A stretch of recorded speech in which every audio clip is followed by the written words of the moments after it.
ये आज का दिन तुम्हारा है, इसे उदास रहकर गुजारना है या फिर हिम्मत के साथ, जोश जुनून के साथ अपने लक्ष्य की ओर आगे बढ़ने में इसे गुजारना है, ये तुम पर निर्भर है।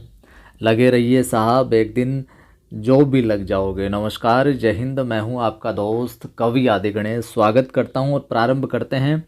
कक्षा 11 की पुस्तक हमने अंतरा भाग 1 प्रारंभ कर रखी है।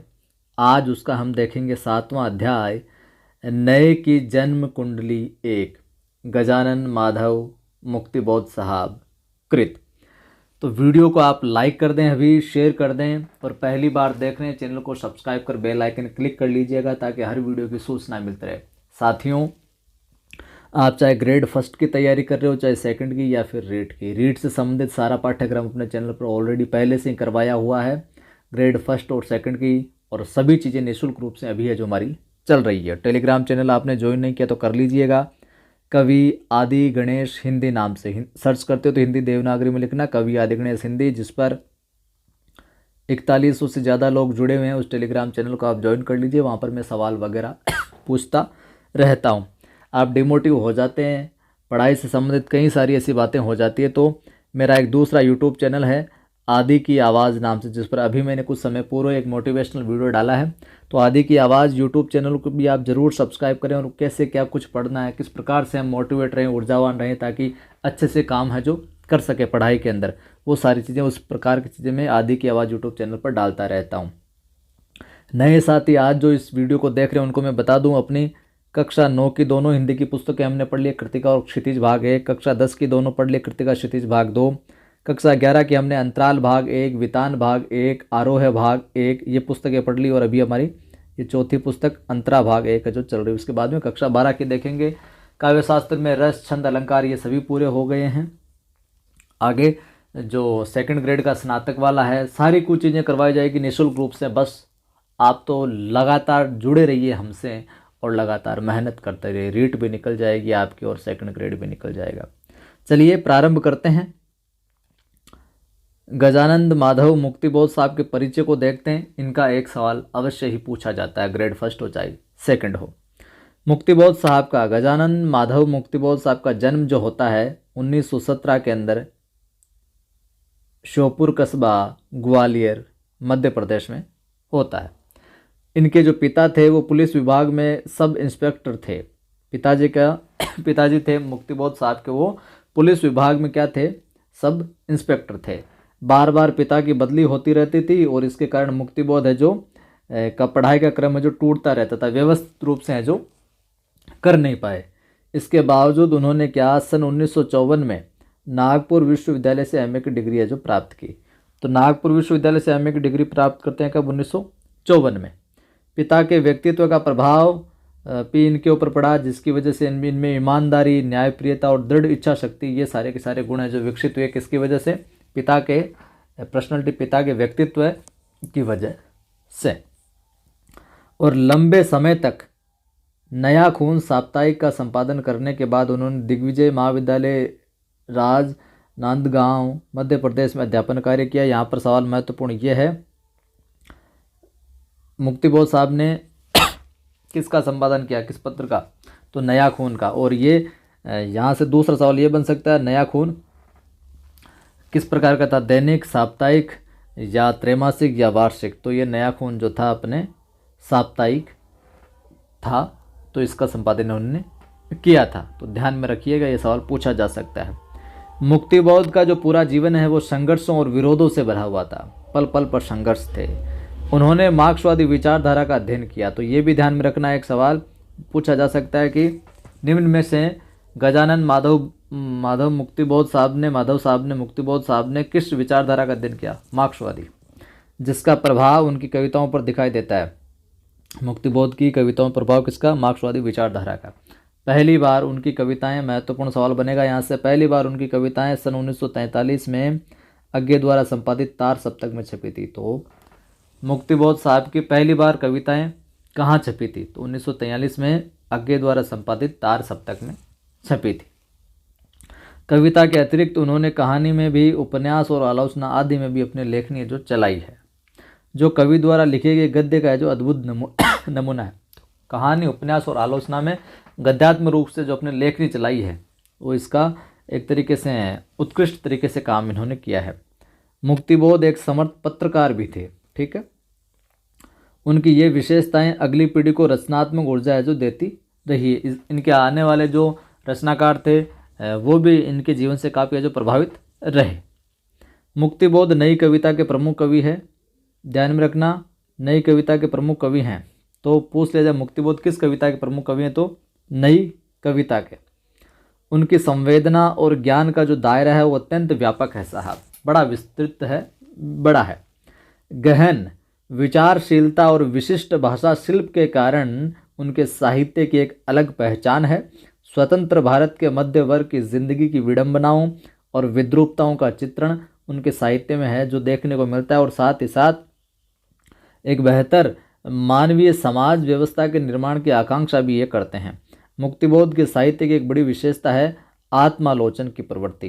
तो मुक्तिबोध के साहित्य की एक विशेषता है, तो उस विशेषता का सवाल ये बन सकता है आत्मालोचन की प्रवृत्ति। ध्यान में रखिएगा इस बात को, ठीक है। आत्मालोचन की प्रवृत्ति किसके साहित्य की विशेषता है, तो मुक्तिबोध नाम आ गया तो मुक्तिबोध आपको करना है, बाकी 2-3 राइटर और भी दे दिए अब विकल्प में। तो मुक्तिबोध के काव्य संग्रह में हम बात करें तो चांद का मुंह टेढ़ा है। मुक्तिबोध क्या कहते हैं कि चांद का मुंह तो टेढ़ा हो गया जिस पर क्या भूरी भूरी खाक धूल जमी हुई है। ये काव्य संग्रह है कि चांद का मुंह टेढ़ा हो गया जिस पर भूरी भूरी खाक धूल जमी हुई है। नए शास्त्र का सौंदर्य शास्त्र, नए साहित्य का सौंदर्य शास्त्र, कामायनी एक पुनर्विचार, कामायनी पर एक वापस विचार करो, पुनर्विचार करो, और एक साहित्य की डायरी आदि उनकी आलोचनात्मक कृतियां हैं। आगे हम बात करें 6 खंडों में प्रकाशित मुक्तिबोध रचनावली में उनकी सारी रचनाएं अब एक साथ उपलब्ध है। तो पूछा जाए मुक्तिबोध रचनावली में कि कितने खंडों में मुक्तिबोध की सारी रचनाएं प्रकाशित है, तो 6 खंडों में, मुक्तिबोध 6 खंडों में, ठीक है। यहाँ पर आज हम जो पढ़ेंगे यहाँ उनकी प्रसिद्ध पुस्तक कौन सी, एक साहित्यिक की डायरी का एक निबंध है जो प्रस्तुत है, यानी कि नए की जन्म कुंडली एक, ये क्या है, इसकी विधा क्या है, निबंध है साहब। नए की जन्म कुंडली एक, ये एक साहित्य की डायरी पुस्तक से लिया गया जो कि क्या है, निबंध है, ठीक है। विधा पूछ ले तो आज का जो अध्याय है इसमें लेखक ने व्यक्ति और समाज के बाहरी तथा जो आंतरिक परिवर्तन के फलस्वरूप जो प्राप्त चेतना उसको नए के संदर्भ में देखने की जो कोशिश की है। आज का जो अध्याय है देखिए साथियों, मुक्तिबोध हो गया, मुक्तिबोध साहब हो गए, अपने हजारी प्रसाद द्विवेदी साहब हो गए और रामचंद्र शुक्ल साहब हो गए। ये तीनों के जो गद्य आपको निबंध देखने को मिलेंगे, जो निबंध देखने को मिलेंगे, उनकी जो भाषा शैली है आपको कम से कम उस निबंध को 2 बार पढ़ेंगे अच्छे से, तब चीज़ें हैं जो स्पष्ट होते जाएगी, और पूरा पढ़ेंगे इत्मीनान से तब जाके स्पष्ट होगी ये इस निबंध में क्या चीज़ है। इसी प्रकार का आज वाला निबंध है, तो इत्मीनान से चलते जाइएगा साथ साथ में। तो इस निबंध में क्या कह रहे हैं कि व्यक्ति, इस संदर्भ को समझ लीजिए तभी आगे समझ पाएंगे पूरे पाठ को, कि व्यक्ति और समाज के जो बाहरी और उसका जो आंतरिक परिवर्तन है, बाहरी और व्यक्ति और समाज के जो बाहर का और आंतरिक जो परिवर्तन हो रहा है व्यक्ति में, समाज में, उसके फलस्वरूप उसके बाद परिवर्तन होने के बाद में जो चेतना, उस चेतना को नए के, बिल्कुल नए, आज के तो नए के संदर्भ में देखने की जो कोशिश है जो कर रहे हैं इस अध्याय के अंदर। और लेखक का क्या मानना है यहाँ पर कि सांस्कृतिक, धार्मिक, राजनीतिक और साहित्यिक परिवर्तन के फलस्वरूप प्राप्त यथार्थ की वैज्ञानिक चेतना को यह जो नया मानना चाहिए। मुक्तिबोध साहब क्या कहते हैं कि सांस्कृतिक, धार्मिक, राजनीतिक और साहित्यिक परिवर्तन होता है, उसके उपरांत जिसके अंदर समाज और व्यक्ति के अंदर सांस्कृतिक, धार्मिक, राजनीतिक और साहित्यिक परिवर्तन होता है, उसके बाद में जो यथार्थ वैज्ञानिक तौर से लॉजिकली जो चेतना मिलती है उसी को है जो नयापन मानना चाहिए, नई चीज़ नया मानना चाहिए, ये कहते हैं मुक्तिबोध साहब। लेखक आगे ये भी कहते हैं, कहना है कि संघर्ष और विरोध के निष्कर्ष को व्यवहारिकता में न जीने के कारण ही हम पुराने को छोड़ देते हैं। संघर्ष को और विरोध को, विरोध की जो निष्कर्ष है उसको व्यवहारिकता में, बिल्कुल प्रैक्टिकल रूप में नहीं जीने के कारण ही हम क्या, पुराने को तो छोड़ देते हैं, पुरानी बातों को, तो पुराने स्टैंडर्ड को, मानकों को छोड़ देते हैं, किंतु नए को वास्तविक रूप से जो अपना भी नहीं पाते हैं। ठीक है मामला। आगे देखिए ये चीज़ मिलेगी इसमें। अब प्रारंभ करते हैं हम। नए की जन्म कुंडली एक, ये क्या है, निबंध है एक, एक साहित्य की डायरी पुस्तक से संकलित। मैं एक ऐसे व्यक्ति को जानता हूँ जिसे मैं एक ज़माने में बहुत बुद्धिमान समझता था। तो ये पंक्ति दे दे और किस अध्याय की है, तो नए की जन्म कुंडली 1 अध्याय की है। यह यहाँ पर लेखक महोदय कह रहे, ध्यान से सुनते चलिएगा, कि मैं एक ऐसे व्यक्ति को जानता हूँ जिसे, माफ़ कीजिए, कि एक ज़माने में बहुत बुद्धिमान समझता था मैं उसे। मुझे उससे बहुत आशाएं थी कि वह आगे चलकर एक मेधावी प्रतिभाशाली पुरुष है जो निकलेगा। ये किसी एक व्यक्ति के बारे में जो इनका मित्र है, कि मुझे ऐसी आशाएं थी कि वो भविष्य के अंदर मेधावी प्रतिभाशाली पुरुष निकलेगा। लोग समझते थे कि मैं उस व्यक्ति को अनुचित महत्व दे रहा हूँ, कि लोग ऐसे समझते हैं कि मैं उसको ज़्यादा ही कुछ महत्व दे रहा हूँ। मुझे लगता था कि वह व्यक्ति हमारी भारतीय परंपरा का एक विचित्र परिणाम है।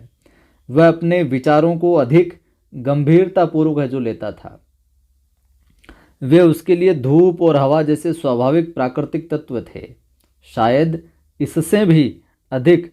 दरअसल उसके लिए न वे विचार थे न अनुभूति, वे उसके मानसिक भूगोल के पहाड़, चट्टान, खाइयाँ, ज़मीन, नदियाँ, झरने, जंगल और रेगिस्तान थे। यानी कि उसके विचार नहीं थे, उसकी खोपड़ी के अंदर, उसके मानसिक मेंटलिटी के अंदर वो विचारों का पहाड़ बना लेता था। चट्टान, खाइयाँ, ज़मीन, नदियाँ, झरने, जंगल, रेगिस्तान थे। वो इस प्रकार से उसके विचार खोपड़ी में चलते रहते थे, गंभीर लेता था वो हर एक विचारों को। जो यहाँ पर है ना, अपने विचारों गंभीरतापूर्वक लेता था वो।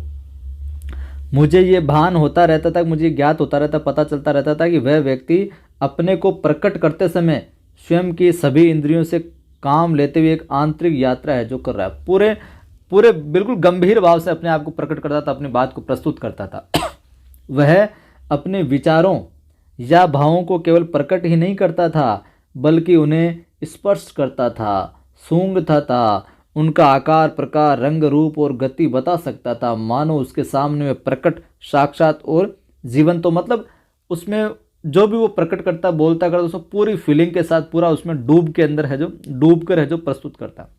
उसका दिमाग लोहे का एक शिकंजा था या फिर सुनार की एक छोटी सी चिमटी, जो बारीक से बारीक और बड़ी से बड़ी बात को जो सूक्ष्म रूप से और मजबूती से पकड़ कर जो सामने रख देती है। साहब, उस व्यक्ति की ये बात कर रहे हैं लेखक। लेकिन ये बात पुरानी हो गई। जो बुद्धिमान समझने वाली बात है ना, ये बात क्या हो गई? पुरानी हो गई। अब यहाँ पर लेखक वापस आता है। अब मुझे लगता है, आज मुझे लगता है कि मैं भी बुद्धिमान हो गया हूँ।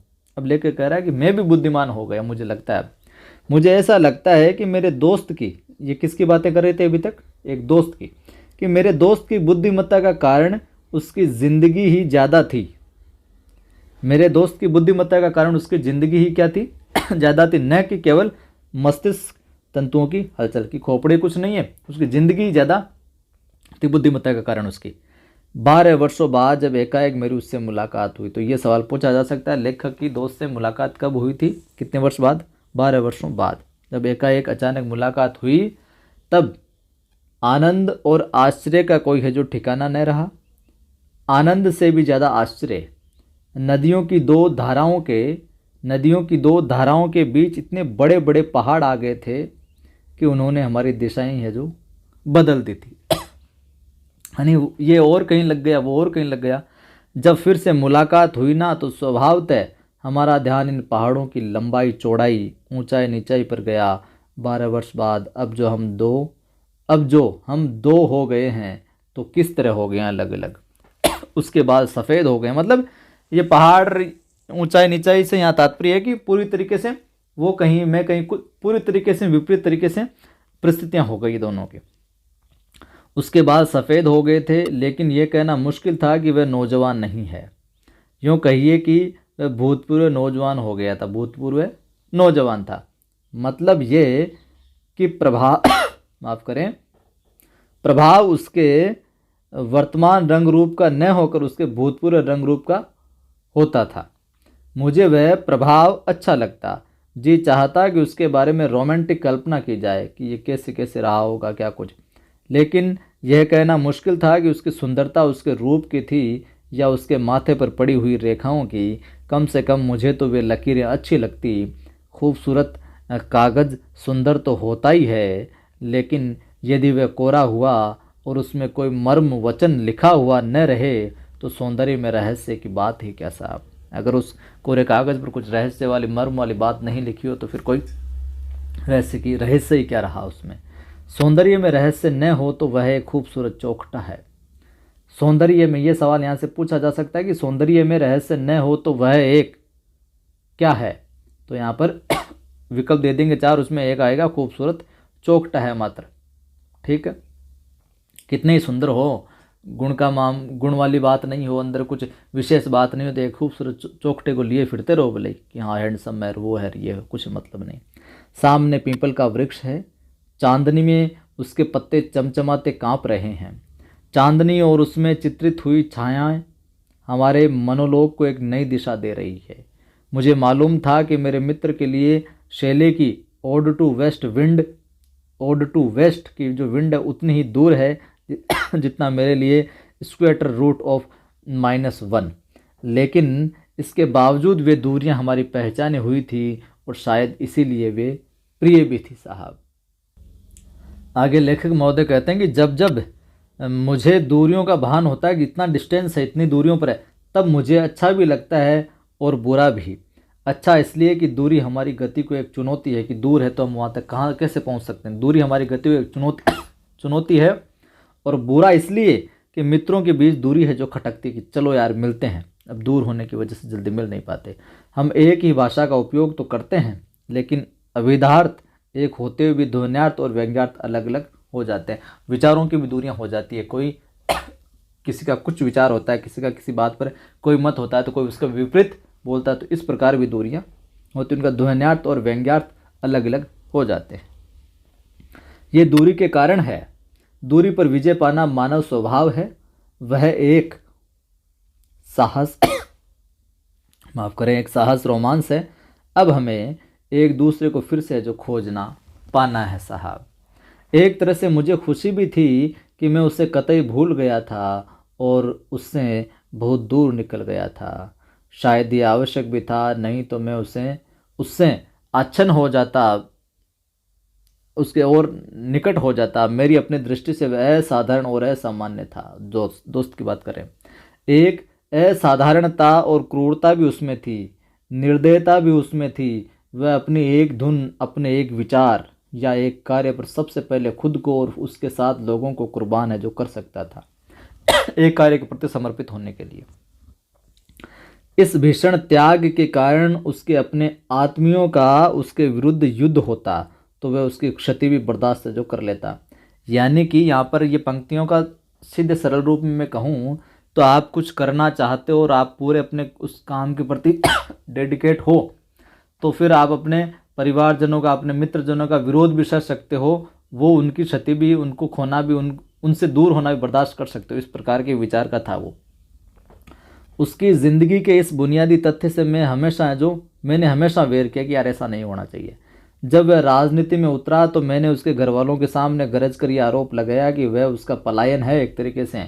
क्या वो राजनीति में जाना चाहता है? अपना जो उत्तरदायित्व है घर का वह वहन न करने की प्रवृत्ति है उसकी, वो उससे बचना चाहता है। मैंने उससे ये भी कहा कि वह राजनीतिक व्यक्ति है ही नहीं। राजनीति के साथ जब वह साहित्य में उतरा तब मुझे कुछ अच्छा लगा, लेकिन तब तक उसकी जो हालत बिगड़ चुकी थी।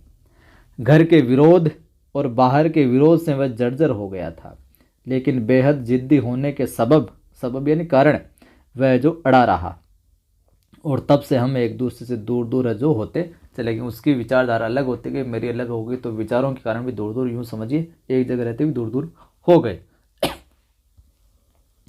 लेकिन आज मैं सोचता हूँ कि सांसारिक समझौते से ज़्यादा विनाशक कोई चीज़ नहीं है, ख़ास तौर पर वहाँ जहाँ किसी अच्छी महत्वपूर्ण बात करने के मार्ग में अपने या अपने जैसे लोग और जो पराये लोग हैं जो आड़े आते हों।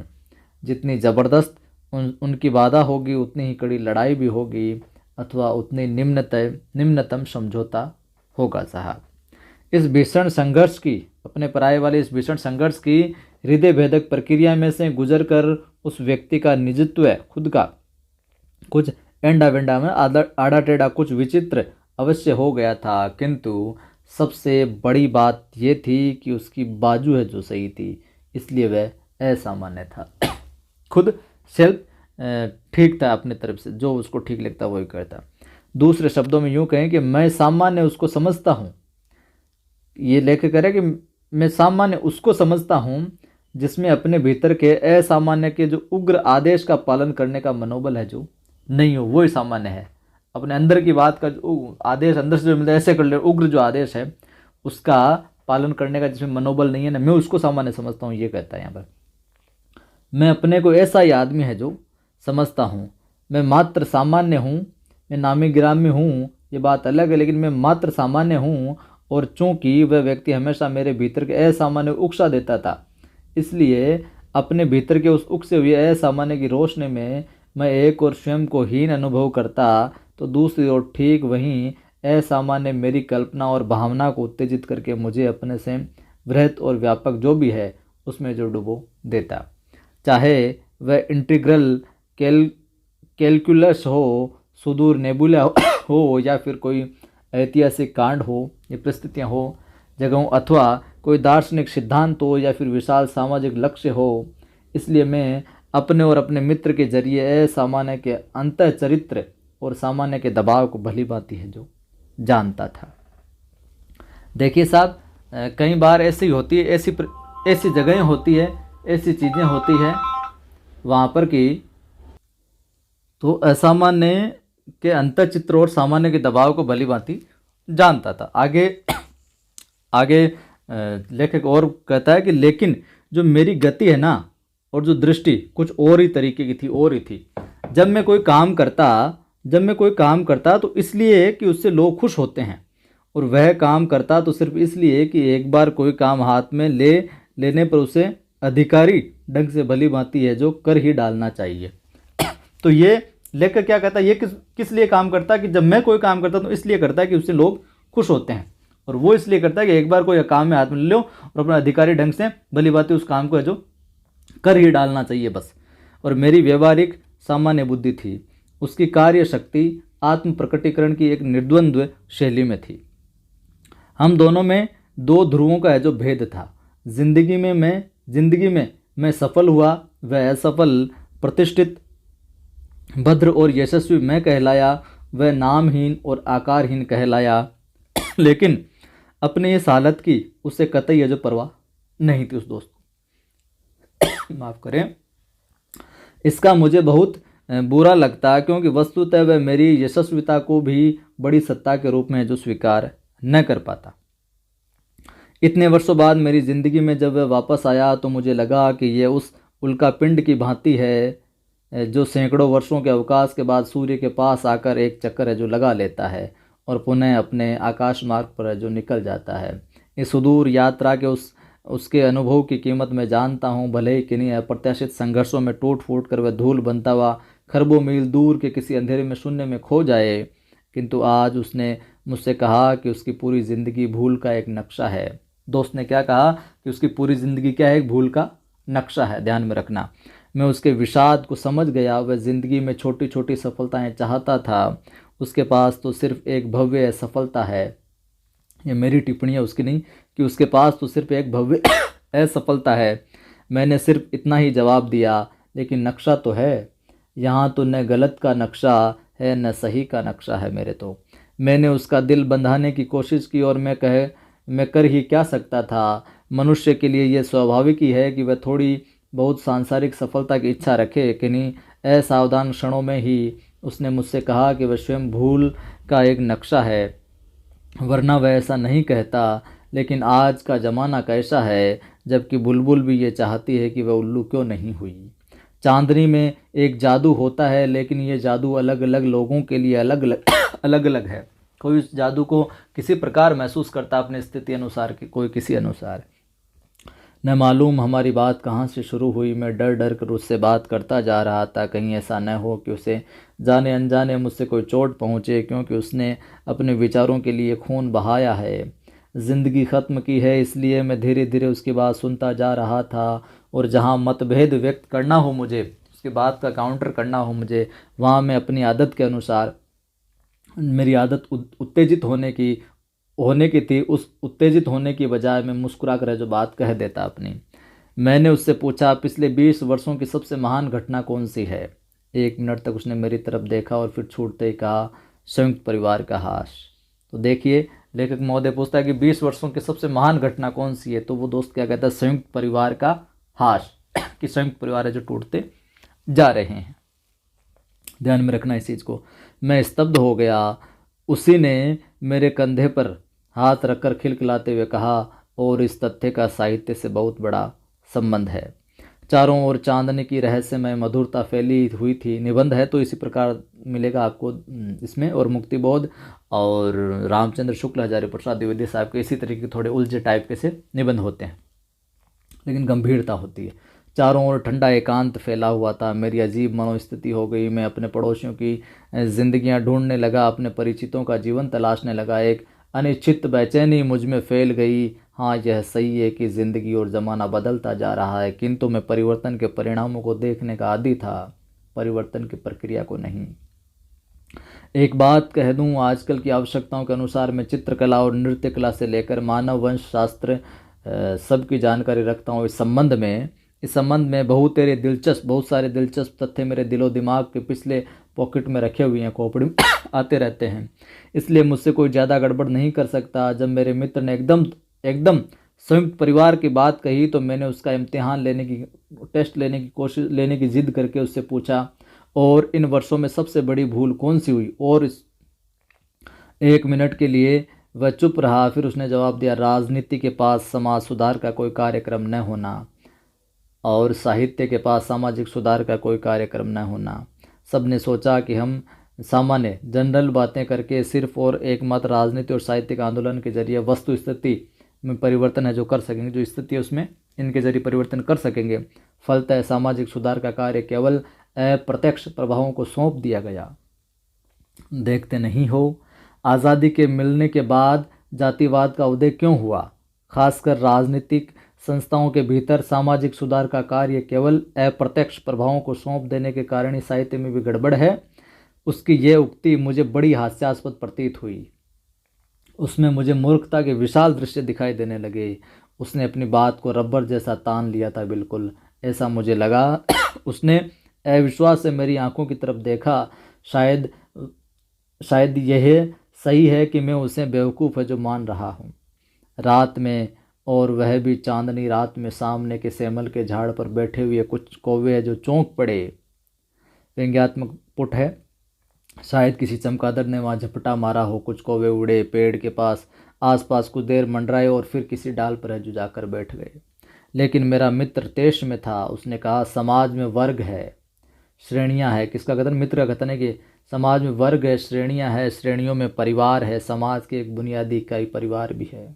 समाज की एक बुनियादी इकाई क्या? परिवार भी है। समाज की अच्छाई बुराई परिवार के माध्यम से व्यक्त होती है साहब। तो सवाल पूछ लिया जाए यहाँ से, समाज की अच्छाई और बुराई किससे व्यक्त होती है? परिवार के माध्यम से व्यक्त होती है, पूछा जा सकता है। मनुष्य के चरित्र का विकास परिवार में होता है। बच्चे पलते हैं, उन्हें सांस्कृतिक शिक्षा मिलती है, वे अपनी सारी अच्छाइयाँ बुराइयाँ वहाँ से लेते हैं। हमारे साहित्य और राजनीति के पास ऐसी कोई दृष्टि नहीं है जो परिवार को लागू हो।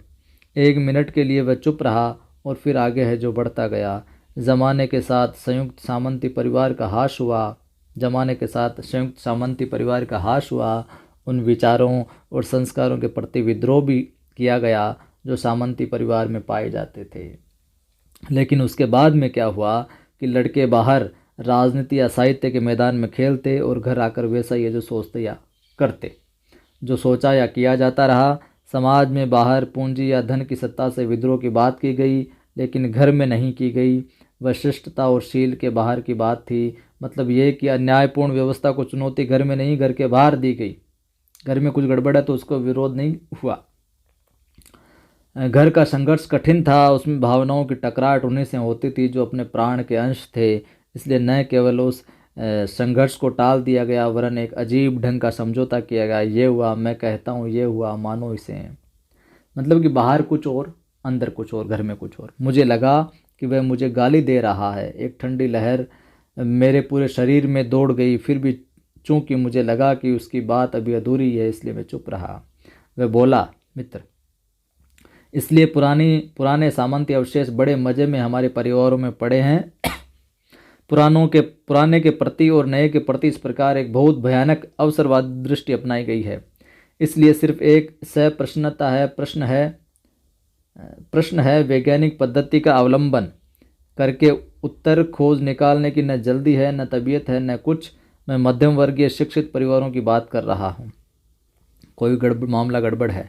जो पुराना है वह अब लौट कर आ नहीं सकता, लेकिन नए ने पुराने का स्थान नहीं लिया है साहब। नई चीज़ें अडोप्ट नहीं किया पूरी तरीके। धर्म भावना गई, लेकिन वैज्ञानिक बुद्धि नहीं आई। धर्म ने हमारे जीवन के प्रत्येक पक्ष को अनुशासित किया था। वैज्ञानिक मानवीय दर्शन ने, वैज्ञानिक मानवीय दृष्टि ने धर्म का स्थान नहीं लिया। इसलिए केवल हम अपनी अंतर जो प्रवृत्तियाँ उनके यंत्र से चालित है जो हो उठे, उस व्यापक उच्चतर सर्वोत्मुखी मानवीय अनुशासन की हार्दिक सिद्धि के बिना हम नया चिल्ला तो उठे, लेकिन वह नया क्या है हम नहीं जान सके। क्यों? मान मूल्य नया इंसान परिभाषाहीन और निराकार हो गए। वे दृढ़ और नया जीवन नए व्यापक मानसिक सत्ता के अनुशासन का रूप धारण न कर सके। वे धर्म और दर्शन का स्थान न ले सके। यह था अध्याय साहब। इससे संबंधित कुछ बनने वाले जो सवाल होंगे मैं आपको टेलीग्राम चैनल पर उपलब्ध करवा दूंगा। कवि आदि गणेश हिंदी नाम से अपना टेलीग्राम चैनल है। 4100 से ज़्यादा लोग जुड़े हुए हैं। डिस्क्रिप्शन लिंक भी मिल जाएगा, ज्वाइन कर लीजिएगा। शब्दार्थ देखें। शिकंजा यानी जकड़, मस्तिष्क तंतु यानी मस्तिष्क की शिराएँ, रोमांटिक कल्पना यानी ऐसी कल्पना जिनमें प्रेम और रोमांच हो। ओड टू वेस्ट विंड अंग्रेजी कवि शैली की एक रचना है, तो ये सवाल पूछा जा सकता है। ओड टू वेस्ट विंड अंग्रेजी कवि शैली की रचना है जो पाठ में आई है।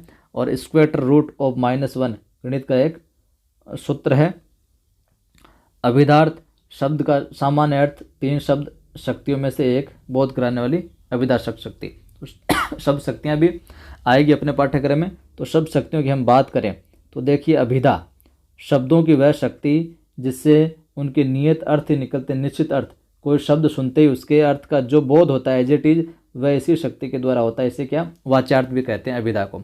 लक्षणा की हम बात करें तो शब्द की वह शक्ति जो मुख्यार्थ के बाधित होने पर किसी विशेष प्रायोजन के लिए मुख्य अर्थ से संबंध किसी लक्ष्यार्थ का बोध करती है, तो वहाँ पर लक्षणा होती है, कोई लक्षण प्रकट दिखता है। तो व्यंजना में शब्द की वह शक्ति जिससे वाच्यार्थ और लक्ष्यार्थ यानी कि अभिधा और लक्षणा शक्ति से निकलने वाले अर्थ नहीं हो कि अतिरिक्त कोई और ध्वनि के रूप में कुछ विशेष अर्थ निकलता हो, वहाँ पर कौन सी होती है? व्यंजना शब्द शक्ति। तो ये था पाठ। लाइक कर दो, अभी तक नहीं किया तो लाइक ज़रूर किया करें। शेयर कर दो सभी दोस्तों के साथ। टेलीग्राम, फेसबुक, व्हाट्सएप पर स्टेटस भी लगाया करें और कमेंट करके ज़रूर बताया करें किस प्रकार क्या लगता है आपको अध्याय पढ़ाना।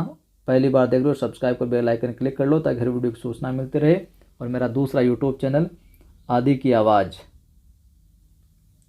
की आवाज़ भी सब्सक्राइब कर लो। वहाँ पर मोटिवेशनल वीडियो वगैरह मैं डालता रहता हूँ। लगे रहिए, जीवन में यकीनन कुछ अच्छा होगा। जय हिंद, फिर मिलता।